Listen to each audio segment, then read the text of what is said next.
So, in wake of an amicable marooning, I've had to move back to Florida. I had to sell that E38, which is unfortunate because I would have loved to have another V12 in my collection. And I had to find myself another daily upon coming back here.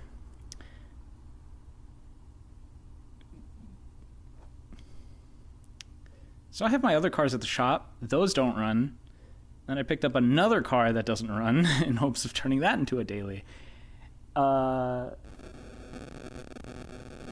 Maybe you can kind of tell what it is? Maybe you can kind of tell what it is? Yeah, I picked up a 240. I picked up a turbo 240. So, I don't know too much about the car. I know that it's got a welded diff and it was a bitch to get into the garage. But it definitely has an oversized intercooler that won't allow a bumper to fit. I don't have a front bumper. And that's really as much as I know. And I know that the reason why it's been sitting and doesn't run is because previous owner was working on the alternator and I guess slipped or something and punched off the four-way block that people usually use where the oil switch goes to divert oil to a turbo or other shit. So, okay, so that brass piece, the threaded end there broke off inside of the oil filter housing, and I'm gonna go try to remove that right now and then start the car.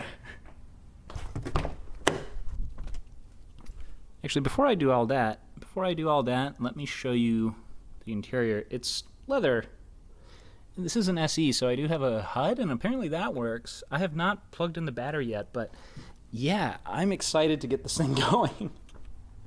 There is just, well, okay, you know what? Before I do anything else, I'm gonna clean up all the vegetation and other garbage everywhere. It's gross.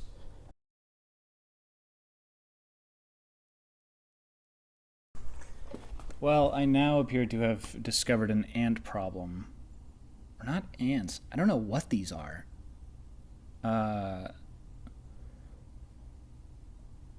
Whatever they are, they're gross. I have to get rid of those first.